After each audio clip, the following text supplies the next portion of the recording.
Vantage with me, Palki Sharma.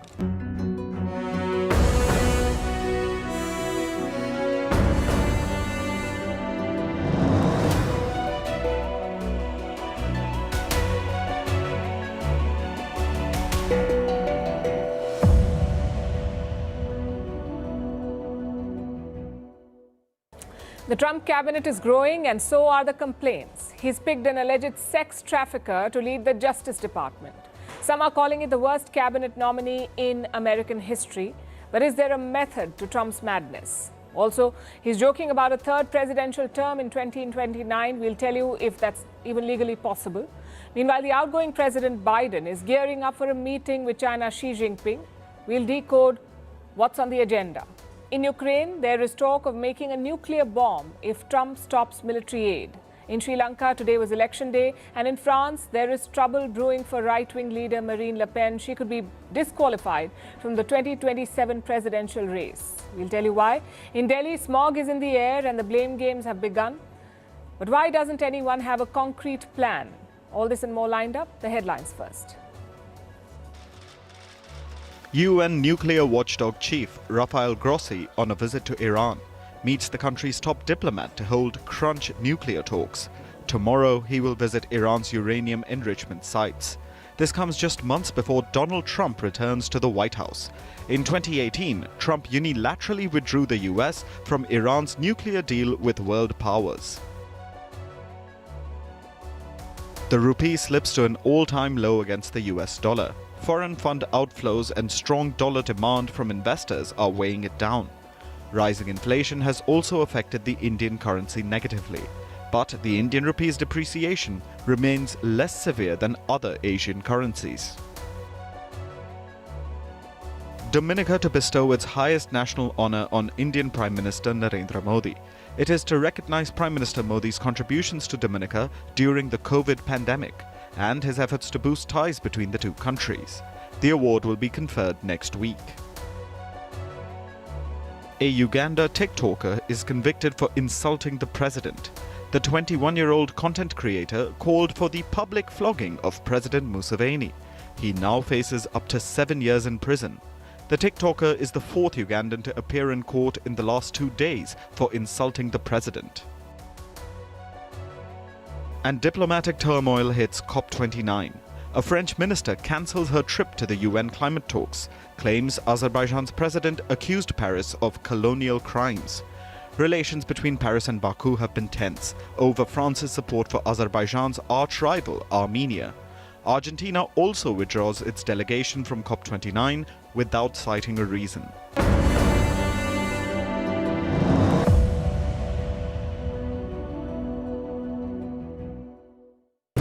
Welcome. Thank you. Appreciate that. Thank you very much. Elon Musk! Oh!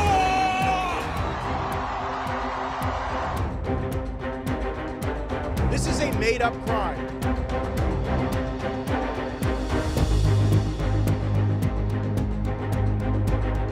It's nice to win.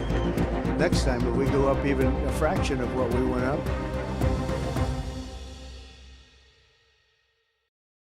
From strange to stranger, that sums up Donald Trump's cabinet. He's named a few more people to run the US government, and it's all that the media can talk about in Europe, here in India, in Africa, basically all over the world.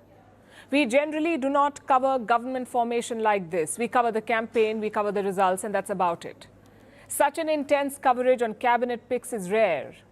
I mean, can you name Britain's defense secretary, or China's finance minister, or India's attorney general? Chances are you can't.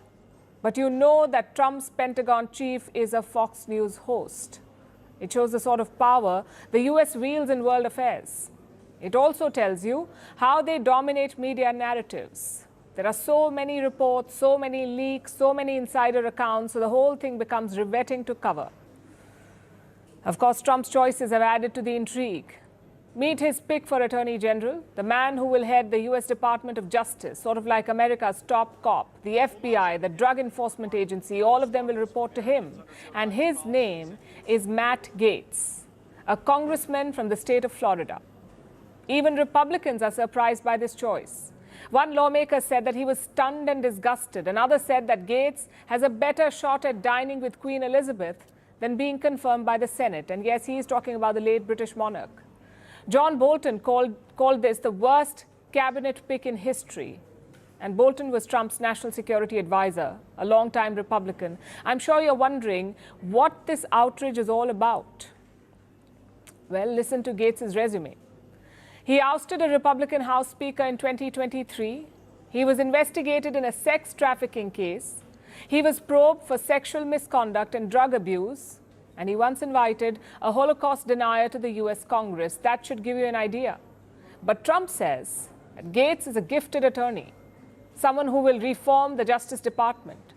Which brings us to his other pick, Tulsi Gabbard as Director of National Intelligence, basically America's intelligence chief.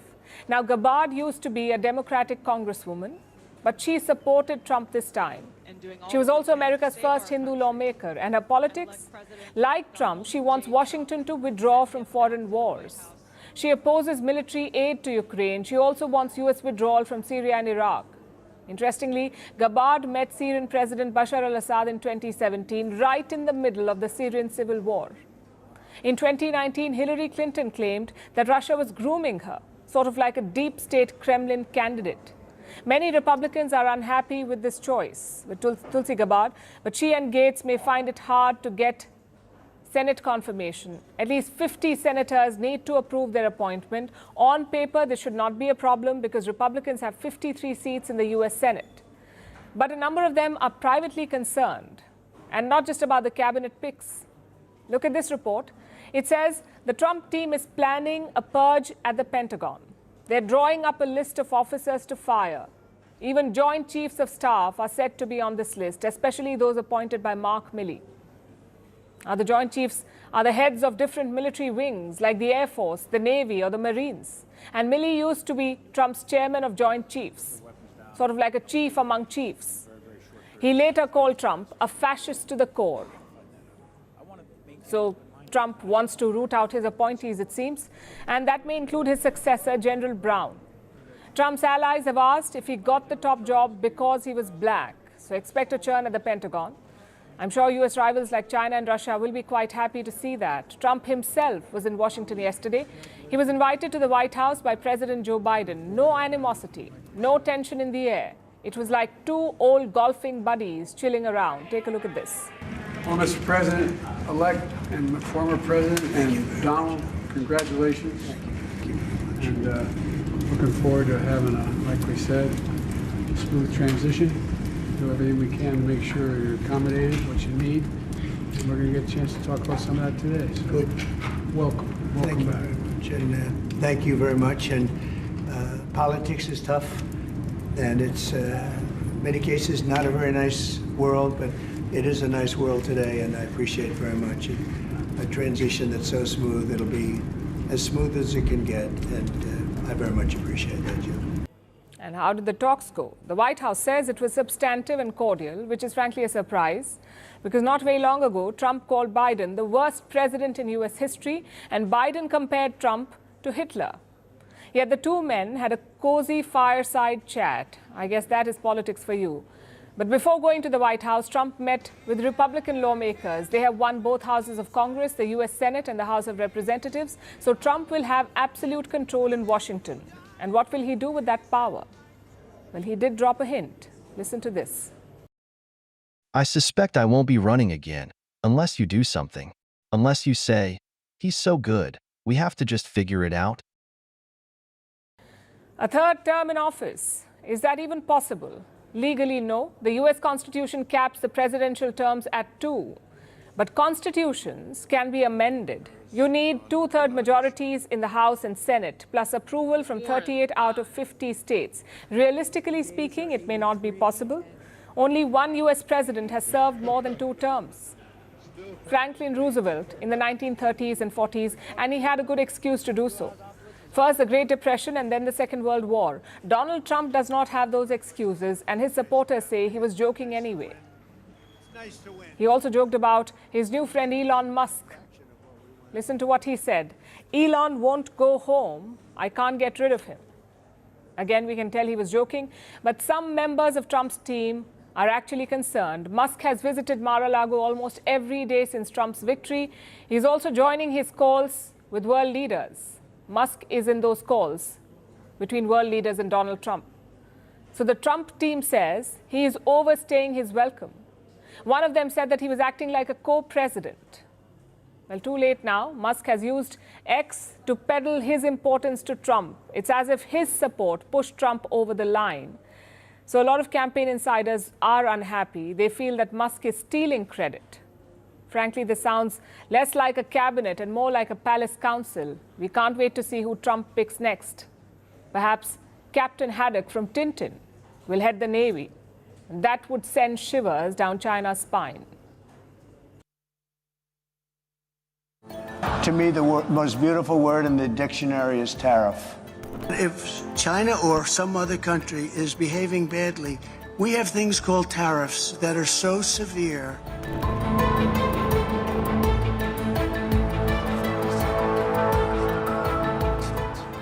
We don't want your cars unless you build the factory in China.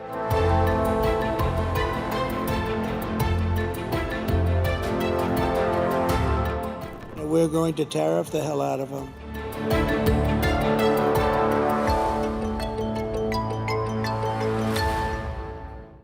The world is watching the Trump transition, but none more closely than the Chinese president, Xi Jinping. He will meet US President Joe Biden this weekend. Both leaders are traveling to Peru. Biden and Xi will attend a summit with Pacific leaders. It will be their final encounter before Biden leaves office. So Xi Jinping is hoping to secure some last-minute concessions, and this could be his last chance, really. But will Biden grant him any relief on trade? More importantly, can he? With this meeting, can Xi Jinping Trump-proof the US-China relationship?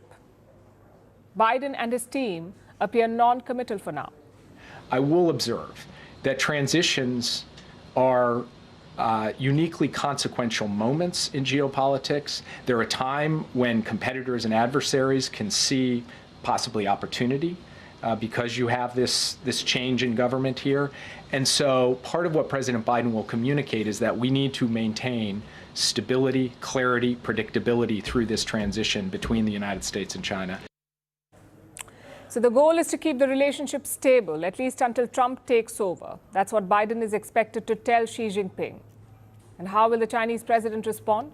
What is Beijing's game plan? The fact is that while Trump's win is a setback, it's not really a surprise for China. They have been preparing for this scenario for months, if not for years. China's plan has two parts. In the short term, they've devised some immediate steps, like projecting stability. And Xi Jinping could use the summit in Peru for this. He could make a case for China, highlight the instability that Donald Trump is expected to bring, and try to build a bigger coalition against the West. Xi Jinping has been laying the foundations for this. Last month, he was at the BRICS summit in Russia, where he took on the West and tried to rally support from the global South. The international balance of power is undergoing profound evolution, but the reform of the global governance system has long lagged behind. We must practice true multilateralism, adhere to consultation, joint construction, and sharing in the global governance. I expect China to double down on this message. They need partners internationally to tide over their current challenges. The Chinese economy is in a state of decline. Signs of internal strife are growing. Unemployment is rising. Incomes are falling. This has led to multiple protests. So in this context, Trump's victory could actually offer China some respite. It could distract the world from China's problems. And in this time, Beijing would try to paint Trump's America as unstable and position China as a more reliable, a more stable partner. This is being discussed as their short-term pitch. What's the long-term plan? China has armed itself with new tools that can inflict economic pain on the US. They allow Beijing to blacklist foreign companies, slap sanctions, and cut American access to supply chains. In recent years, China has passed new laws for this. One of them is called Anti-Foreign Sanctions Law. Like the name suggests, this is specifically aimed at foreign sanctions. It allows Beijing to impose tit-for-tat measures. So if the US sanctions Chinese companies, Beijing can hit back with the same force. Similarly, China has expanded its export controls. All these measures pave the path for a more intense trade war. Beijing can effectively weaponize exports. The scenarios are daunting. Imagine if China cuts off American access to pharmaceuticals or critical natural resources like lithium. Despite its best efforts to pivot, the US still relies on China for several key imports. We have some data from 2022. In that year, America imported $7.3 billion worth of lithium batteries from China and almost $7 billion worth of pharmaceuticals. These two products are among the top exports from China to the US. Even Trump's campaign merchandise was made in China, and we saw this firsthand last week. In shops around Washington, D.C., from MAGA hats to T-shirts and badges, most of them had a Made in China label. Now, Donald Trump has promised to target these imports. And we'll also pass the Trump Reciprocal Trade Act, meaning if China or any other country is charging us 100 or 200% tariff or tax, then we will charge them 100 or 200% tariff or tax in return. In other words, it's an eye for an eye. China is preparing for that scenario. If Trump follows through on this threat, if he slaps a 60% tariff on Chinese imports, expect Beijing to retaliate, to take countermeasures. Although reports say it may not happen immediately, China won't make the first moves. Xi Jinping has apparently decided to wait and watch. He wants to see if Trump follows through on his threat first. And the entire situation honestly feels like a cowboy duel. Both sides armed with weapons, waiting to see who shoots first. Needless to say, such standoffs rarely end well.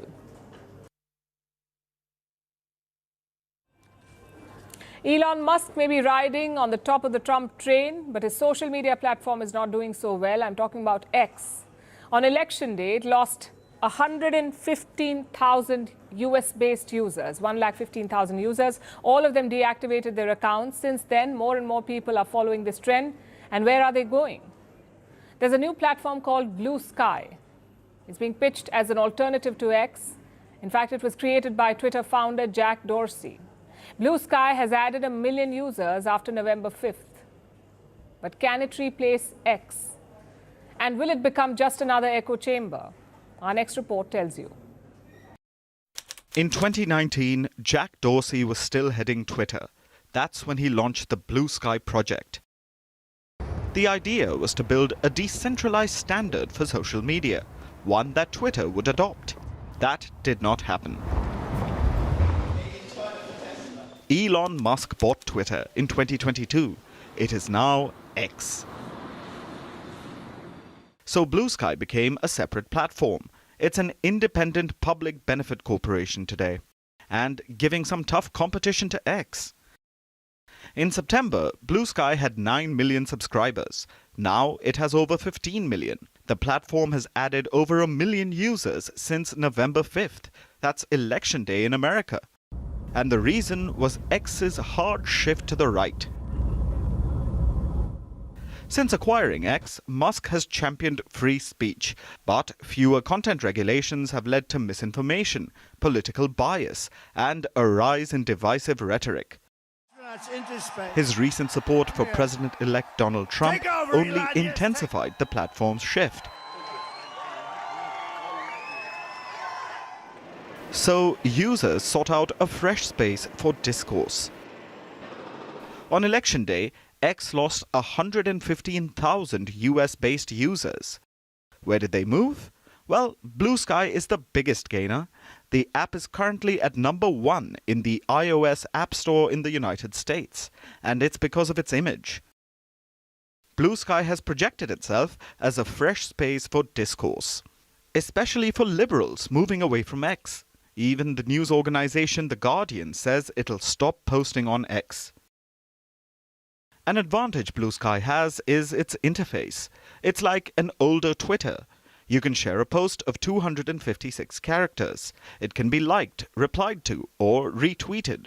You can also follow individuals. That way you get their updates. Essentially, very similar to X. But will it replace the social media platform? Well, over the years, X has faced many such threats. Mastodon, PostPebble, Spill, they have all come and gone. There was also Threads. It's still gaining users, but it's yet to overshadow X. BlueSky has also had its share of controversies. It has dealt with moderation issues. The app was accused of failing to protect users or moderating racist content. Frustrated users even threatened to stop posting unless the platform established some guardrails. That has changed now with new moderation updates. But while BlueSky may feel like what Twitter used to be, a place to have conversations without the intense partisanship, it faces the risk of becoming an echo chamber itself. Social media often gravitates towards like-minded communities, creating self-affirming spaces that stifle diversity of thought. The influx of disillusioned ex-users may inadvertently lead BlueSky to cater to one political perspective, thus alienating voices across the spectrum. In the realm of social media, change is the only constant. The question isn't whether BlueSky will replace X, but whether it offers the diversity of views that its creators envisioned. That makes BlueSky's challenge bigger. It'll have to grow while maintaining balance. That's a delicate act in today's polarized digital landscape.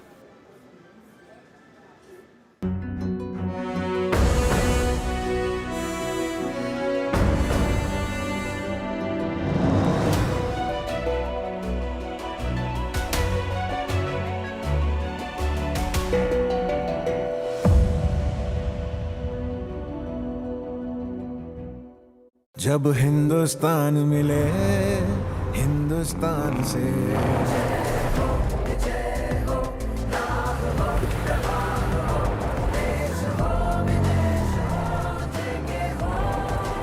Visit your nearest JK Tyre Steel Wheel store today. तुझे ऐसे कभी imagine नहीं किया रे? मैंने भी। आप कब बन रहे हैं मान्यवर? Yeah, Ajay, look at your dad. Will we be the same at his age? Absolutely yes, if we plan our future like him. How? My father had invested in LIC's Jeevan Akshay, which gives immediate and guaranteed annuity at regular intervals, that too for life. Wow. But do we have to wait until his age? Absolutely not. We recently invested in LIC's new Jeevan Shanti, which gives deferred annuity, which means regular income after some years. I see. LIC. LIC's annuity plans give 10 annuity options and flexibility in receiving regular income. LIC, हर पल आपके साथ. यारो, इस बार बिजली का bill 8,000 आया है। मेरा 10,000। मेरा 5,000। इतना? तो अब क्या भरेंगे? सिर्फ 0 रुपए। हम किसानों के लिए शून्य बिजली बिल योजना है ना? पर ये सरकारी बदल गई और ये योजना ही बंद हो गई तो? इसीलिए भाजपा महायुति को ही वोट देंगे। भाजपा महायुति है तो हम किसानों को सहारा है।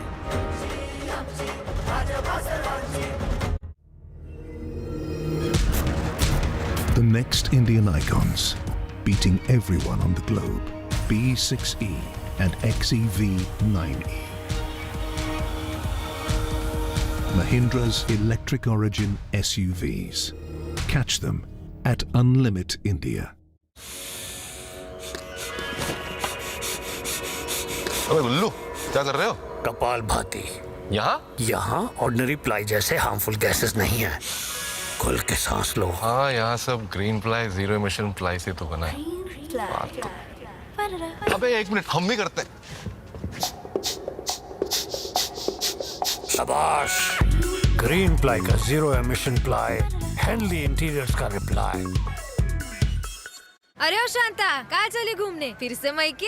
पति अच्छा है तुम्हारा? सिर्फ पति ही नहीं, सरकार भी अच्छी है हमारी। अब महिलाओं को एसटी टिकट पे 50% छूट मिली है। क्या बात कर रही हो? हाँ।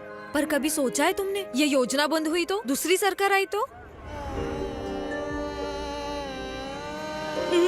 इसीलिए मेरा वोट भाजपा महायुति को। भाजपा महायुति है तो महिलाओं को एसटी टिकट पर 50% छूट है।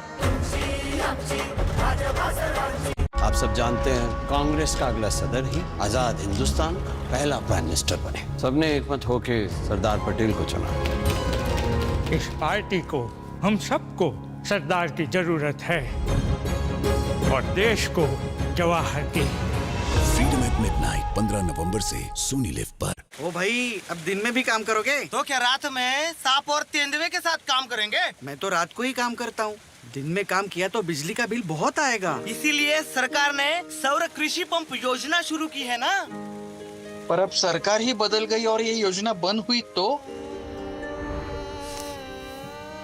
नहीं, मेरा वोट भाजपा महायुति को। भाजपा महायुति है तो ही सौर कृषि पंप योजना है।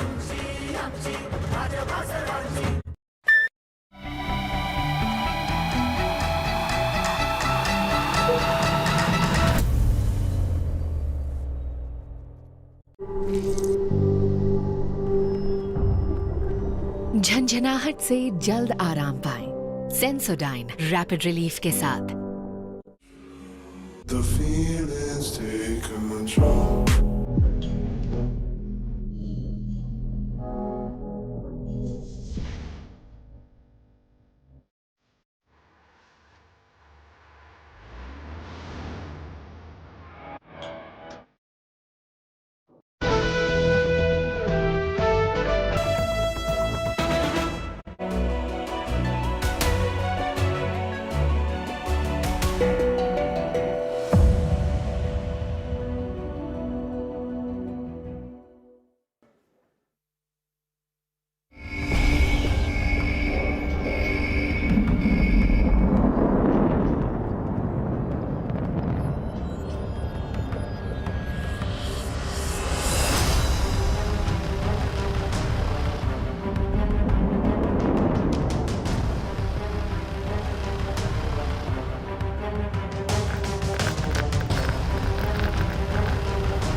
Let's talk about the Ukraine war. It's gone on for nearly 1,000 days, and Donald Trump's victory means uncertainty for Kiev. So they may be exploring some extreme options, like developing a Ukrainian nuclear weapon. So will it come down to that? We'll discuss. But first, let's look at the latest situation on the battlefield. Russia has lost some territory. It wants to seize this lost territory. It's amassing troops. It is bombarding the Ukrainian capital. Yesterday, it hit Kiev with a wave of drone and missile strikes. It was the first aerial assault on the capital since August. Meanwhile, Ukraine is struggling to hold on to its gains. It had the advantage this summer, but now its front lines are faltering. So is the political support, courtesy Donald Trump. He promised to end the Ukraine war on day one. How? He says it would require concessions, especially from the Ukrainian side. Basically, Kiev will have to give up land for peace. Of course, Zelensky does not agree, but refusing Trump will cost him American support. The US, after all, is the biggest supplier of military weapons to Ukraine. It's given $64 billion in military aid so far. If Kiev refuses Trump's plan, that money will stop flowing. Which is why Ukraine is exploring a second option, making its own nuclear weapon. It was first mentioned in this report. It cites a briefing paper prepared by Ukraine's defense ministry. The paper looks at options. What can Kiev do if Trump pulls aid? And one of the options is to build a rudimentary nuclear bomb, something that should be ready in a matter of months. Ukraine could use plutonium for this, and the technology won't be new either. It will be similar to America's atomic bomb.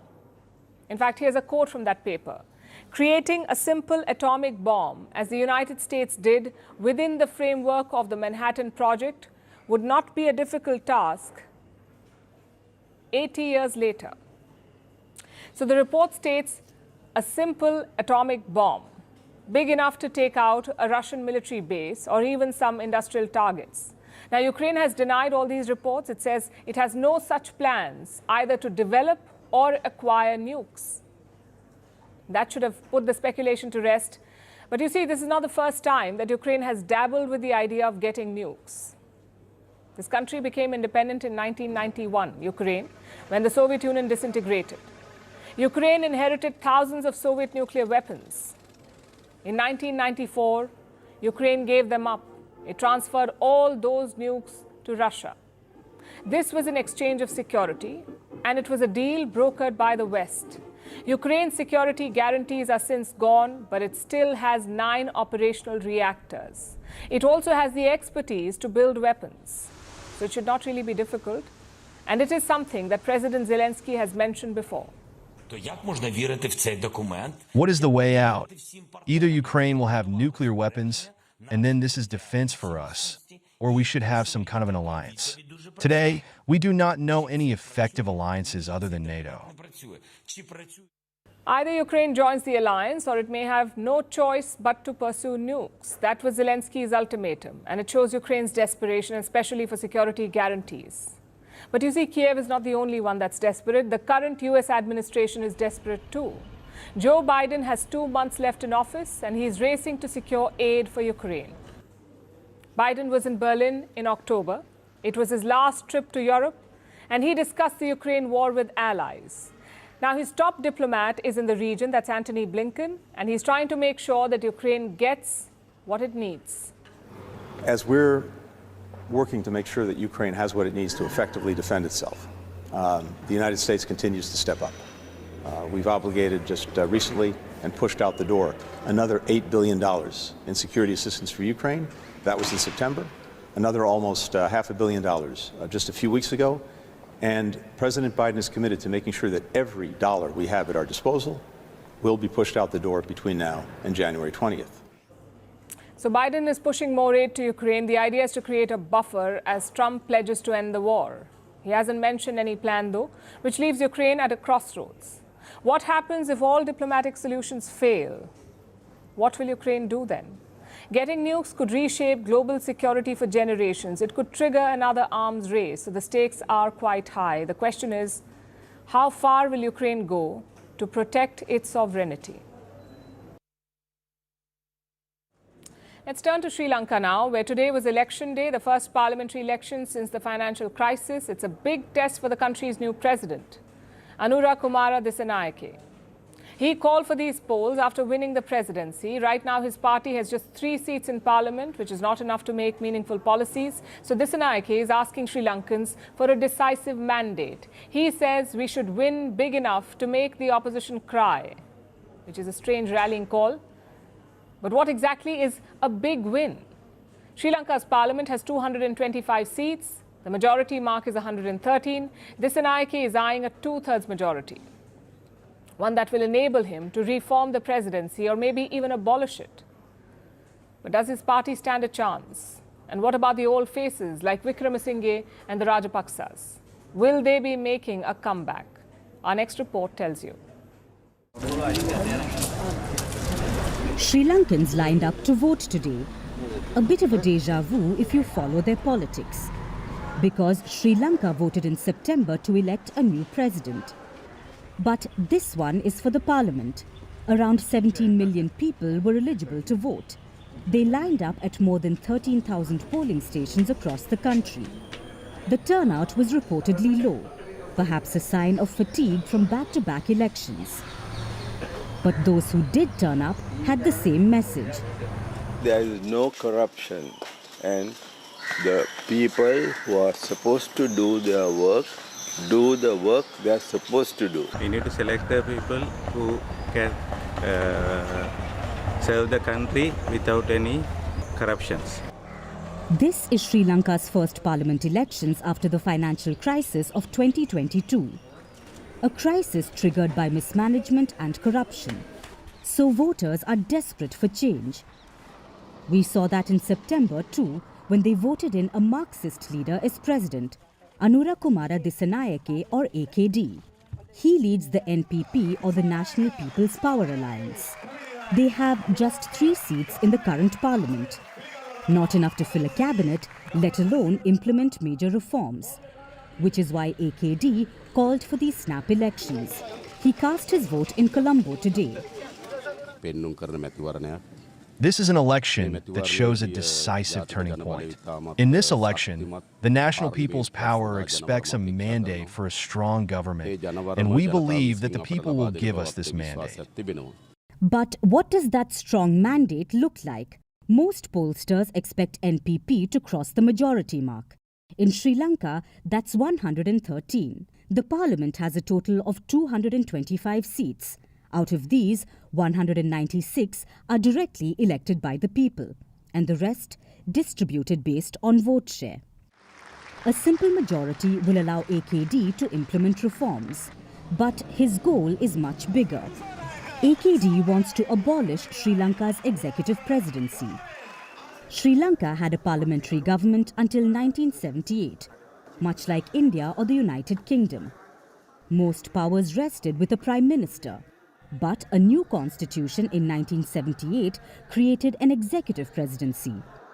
The president was vested with vast powers, and many Sri Lankans trace their problems to this move.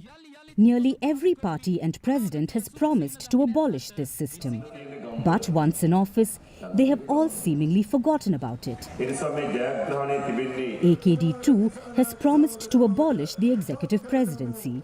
But to do that, he needs a two-thirds majority. Will he get it though? Most of the old guard isn't contesting this time. AKD's predecessor, Ranil Wickremesinghe, is not in the fray. He's skipping elections for the first time since 1977. The Rajapaksa brothers, Mahinda and Gotabaya, are also missing. AKD's biggest challenge will come from the Samagi Jana Balavega, the party of his presidential rival, Sajith Premadasa. I think the president's party, the NPP, will emerge victorious from the parliamentary election. The size of their majority obviously is to be determined based on many other factors, including things like voter fatigue and other things as well. Sri Lanka's biggest priority is their IMF bailout package, which is a $2.9 billion deal. AKD had promised to renegotiate that deal to reduce austerity measures. But after coming to power, he made a U-turn. He will stick to the same IMF deal, but he wants to give relief to the people, like tax cuts to the middle class. When results come in on Friday, it will be a verdict on AKD and on the economic path he has chosen. Will Sri Lankans stick to their choice from September, or will they spring a surprise?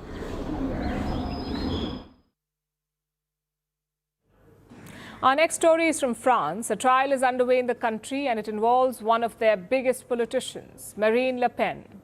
Le Pen harbors presidential ambitions. She has contested 3 times already, in 2012, in 2017, and then again in 2022.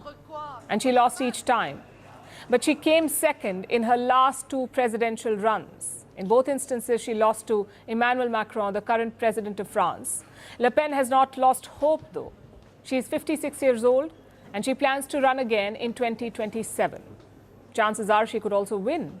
She's part of the so-called far right. They have been making gains all over Europe, so Marine Le Pen could very well become the next president of France if she's allowed to contest. Which brings us back to the trial. Le Pen is facing corruption charges. She's accused of misappropriating funds from the European Union. The trial has been on for over a month and it's about to wrap up soon. On November 27th. Yesterday, French prosecutors made recommendations to the court about Le Pen's punishment if she's found guilty. And here's what they requested. The prosecutors requested a €300,000 fine, 5 years in prison, and a 5-year ban from public office. And so far, all of this is normal because prosecutors do recommend sentences. A court then decides whether to take them, and then it hands out a verdict. After that, a defendant can appeal the judgment. That's how the legal system works. But here's the catch. The French prosecutors did not stop there. They insisted on what they call a provisional execution of her political ban, meaning they want it to be implemented immediately if she's found guilty. They do not want to wait for her to appeal. Basically, the French prosecutors want to disqualify Marine Le Pen from the 2027 presidential election. Of course, Le Pen was not amused. The chronicle of claimed ineligibility comes as no surprise. I've formed my own opinion after a few days. It has to be said, of hearings in which I took part, as you've seen almost every day. So I note that the public prosecutor's office is extremely outrageous in its claims. In particular, the claim that provisional enforcement should be applied to all those being prosecuted, including assistants, some of whom have never held any political responsibility. Le Pen says it is outrageous, a way to stop her from contesting the 2027 election, despite the fact that she could win. She was the runner-up in the last two presidential elections and her party has been gaining support. Marine Le Pen is a leader of a party called the National Rally. She won the most votes. This party won the most votes, in fact, in this year's French parliamentary election. They did not win the maximum number of seats, but they won the popular vote. So Le Pen seems to be close to the finish line. But now she could get banned. The corruption case against her is over embezzlement. She's accused of taking money from the European Parliament. This money was supposed to be for EU aids, for administrative salaries. But Marine Le Pen is said to have used it for her political party instead. That's the charge against her. The case was first lodged in 2015, but it went to trial only this year. Marine Le Pen says that this is a scheme. She said, and I'm translating and quoting, "I think the prosecutors' wish is to deprive the French people of the ability to vote for who they want." Le Pen thinks that she will be found guilty. But she still wants to contest because she believes that she will still win. Just look at the US. Donald Trump won the election and he's a convicted felon. He claimed that the cases against him were politically motivated, so the American people decided to back him. Marine Le Pen is now saying the very same thing, basically using Trump's playbook. But will it work in France? Will Le Pen also win over the public, even if she's found guilty? We'll see in the days to come. Now let's look at Apple, the world's second most valuable company. It was number one for over a decade, but it lost the top spot earlier this year, and that makes sense. Apple seems to be lacking in innovation these days. Every year it's the same thing, a slightly fancier iPhone, a slightly upgraded camera, and a truckload of new fees. That's how Apple has held on to its dominance for so long, even though it's far past its prime. But now it has lost the number one spot, and even its bread and butter is under threat. A new lawsuit has been filed in the UK, a lawsuit worth £3 billion. Apple is accused of ripping British customers off using its iCloud monopoly. Here's our report. Apple is being sued in the UK for about £3 billion. That comes to about $3.8 billion. The lawsuit states that Apple ripped off customers by that much. The alleged victims are 40 million British people. They are the UK's iCloud customers. iCloud is Apple's cloud storage feature. It allows iPhone users to back up their photos, messages, data, and everything else.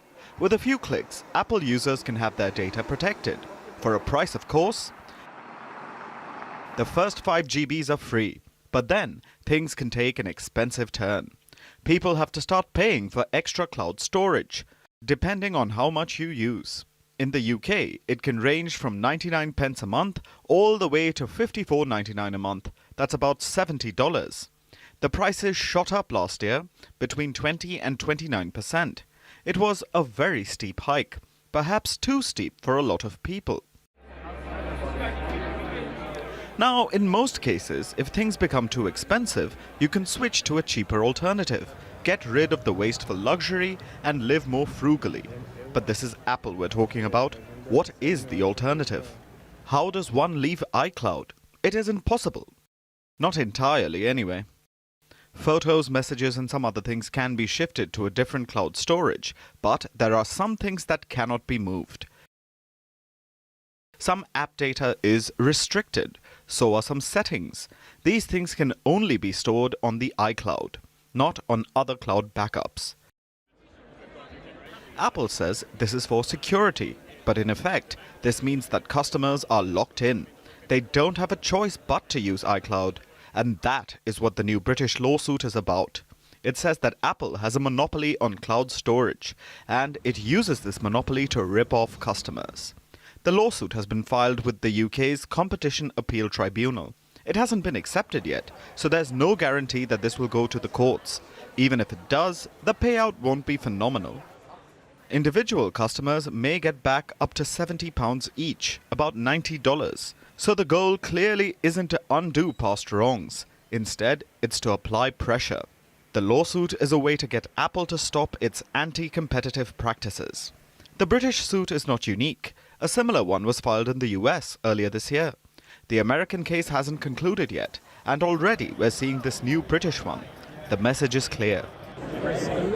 People across the world are fed up with Apple's monopolistic practices. They want to be free to make real choices, to pick alternatives to the ecosystem. People would begrudgingly accept Apple's monopoly in the past because at least they were getting innovative new products. But after years of just the iPhone 14, 15, 16, the Pro, Pro Max, Pro Ultra Super Elite Triple Plus, people have had enough. They want real innovation, not just some innovative new fees that squeeze them dry. The British iCloud lawsuit is part of a growing trend, another challenge to big tech. Let's see if it can make a difference. Now let's turn our attention to a gas chamber. New Delhi, the world's most polluted capital city and the second most polluted city overall after Lahore in Pakistan. Delhi's air has turned to poison, and for the first time this year, it is now in the severe category. On the scale that measures air pollution, it is a reading between 400 and 500 is considered severe. Delhi's air quality stands at 428, and that's the average. Some parts of the city are far worse. Delhi has 39 air quality monitoring stations. 32 of them have recorded severe air pollution. अगर आपकी health सही है तो आप survive कर सकते हो दिल्ली में. मगर आपकी हेल्थ खराब है तो दिल्ली में रहना ही मतलब इम्पॉसिबल सा समझ लो. This is terrible. Look at this. You cannot see even from here down to kilometers. You can't see anything, and people should understand. And authority also should understand that this is ridiculous. New Delhi is surrounded by a thick layer of smog. Visibility is low. In the mornings, it drops down to zero. Flights to and from Delhi are being cancelled. The air is so toxic, it is difficult to breathe. So people's health is getting affected.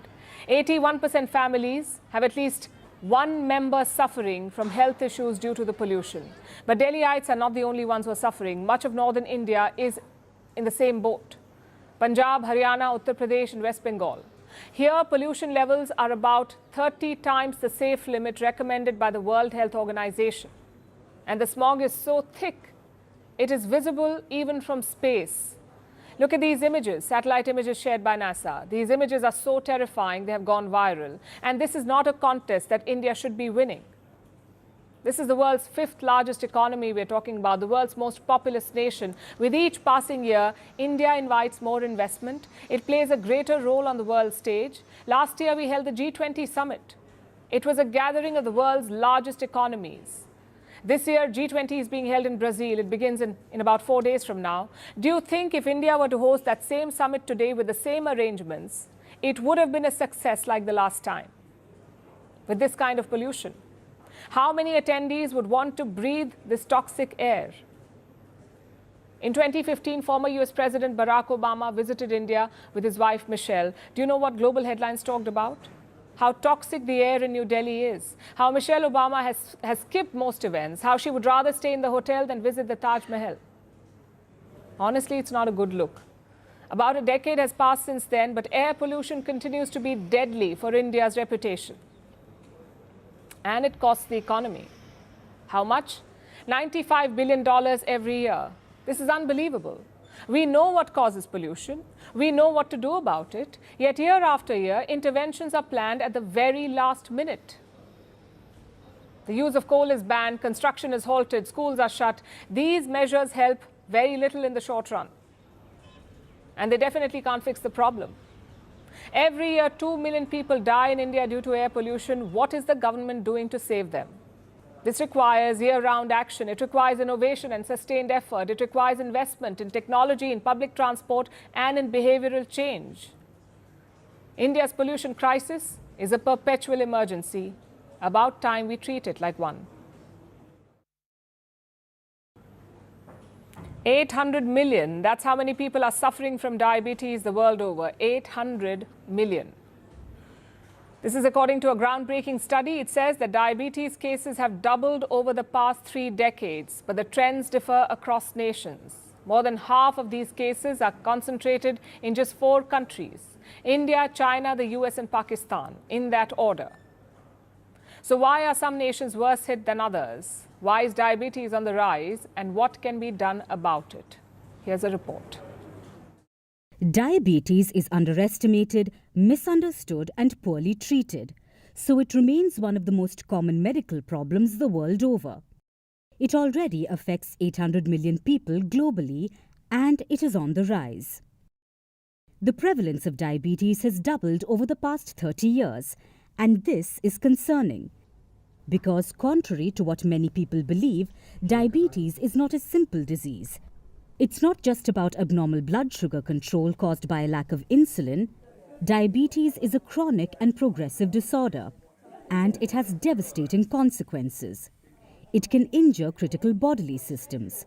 It can damage the heart, kidneys, eyes, and nerves. So this one disease, be it type 1 or type 2 diabetes, can cause a number of other health issues like heart attack, stroke, kidney failure, blindness and amputations. These are all potential risks. But diabetes is not equal for all.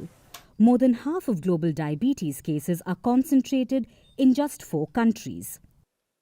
India leads the pack with more than a quarter of the cases, 212 million, followed by China with 148 million, then the United States with 42 million. This is the only high-income nation with so many diabetes cases. Then comes Pakistan with 36 million cases. Out of all the cases, more than 95% of people with diabetes have type 2 diabetes. Unlike type 1, type 2 diabetes can be prevented. It's mainly caused by being overweight, eating unhealthily, and not exercising enough. So, if much of diabetes is preventable, why is it on the rise? Well, there are a number of reasons. First, growing levels of obesity. Nearly 1 billion adults and 159 million children are obese the world over. This is fueling a diabetes epidemic. Secondly, a healthy lifestyle is not always affordable. Diabetes has witnessed the largest increase in low and middle income countries, where unhealthy food is the cheap and convenient choice. Thirdly, more than half of diabetes cases go untreated, and many people in lower income nations don't get the medication they need. So, what can be done about it? Improving medical access will help curb the disease. It will make both prevention and diagnosis easier. Reducing the cost of diabetes drugs will help too. In addition, countries need more action to reduce obesity, like greater availability of healthy food and increased taxes on junk food. Diabetes needs policy intervention the world over. If not, this silent killer will continue to ruin millions of lives.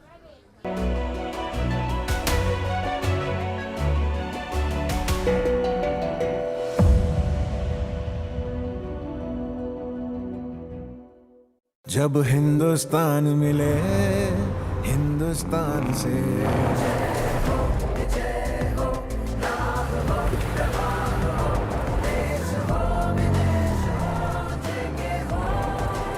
Visit your nearest JK Tyre Steel Wheel store today. पता ही नहीं चलता ये शादी के रंग आप पे कब चढ़ गए, कब चुपके से आप एक मान्यवर बन गए। आप कब बन रहे हैं मान्यवर? Deal is locked, babe. I'll see you at the fest.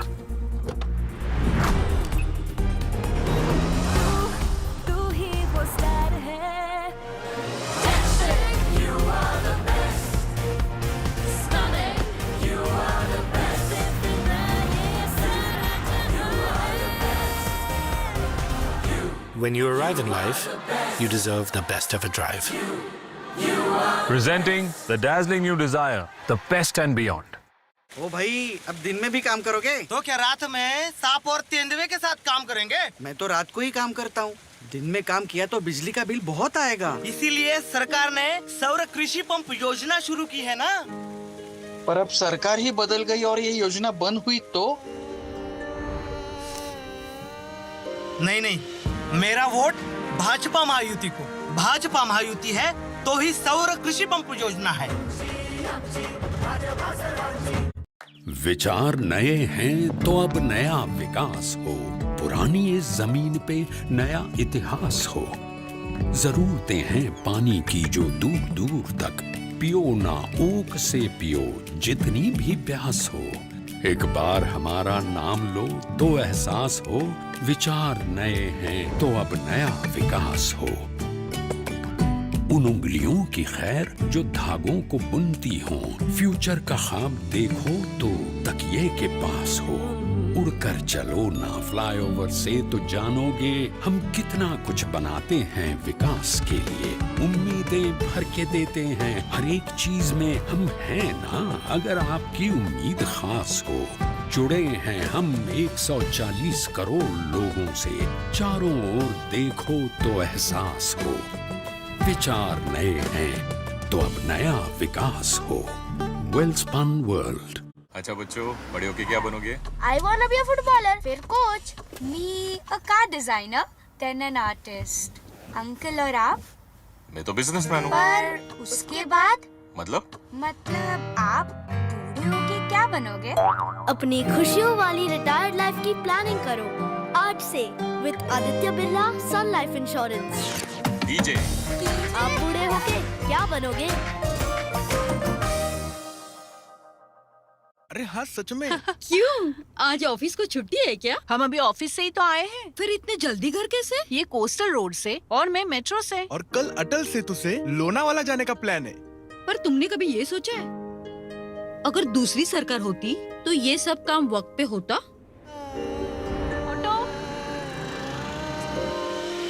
इसीलिए मेरा वोट सिर्फ भाजपा महायुति को। भाजपा महायुति है तो विकास है।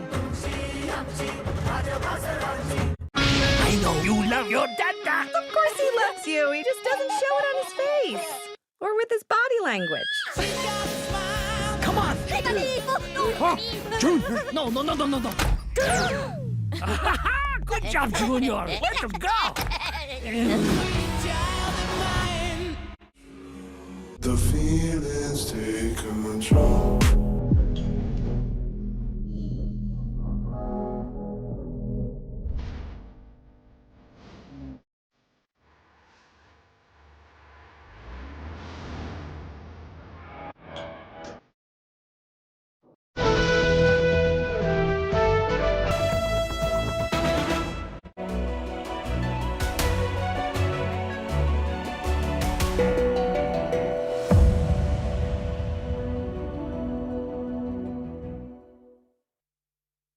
And now it's time for Vantage Shots, images that tell the story. In Amsterdam, protesters defy a ban to show support for Palestinians. In Peru, hundreds clash with the police on the sidelines of the Asia-Pacific Economic Cooperation Forum.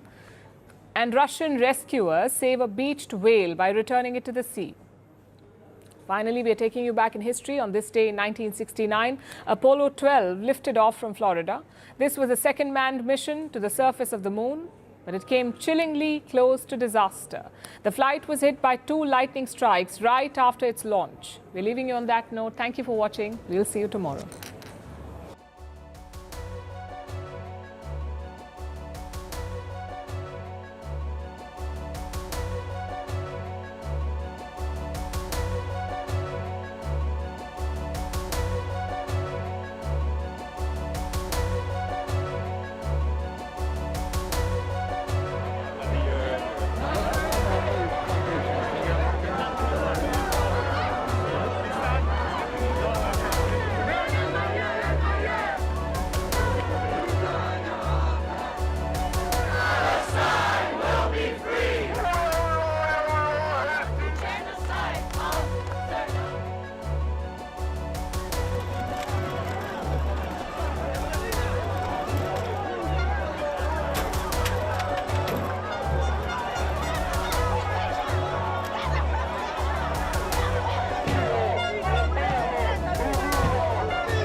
नमस्ते, जय हिंद। महाराष्ट्र में है, मेघदूत में है और उस शख्स के साथ हैं जिनके इर्द गिर्द शायद इस चुनाव का फलक्रम है, खासकर महायुति में। महाराष्ट्र के उप मुख्यमंत्री देवेंद्र फडणवीस जी के साथ दो हाथ करेंगे मेरे साथ। मैं तो आनंद नरसिम्हन, न्यूज़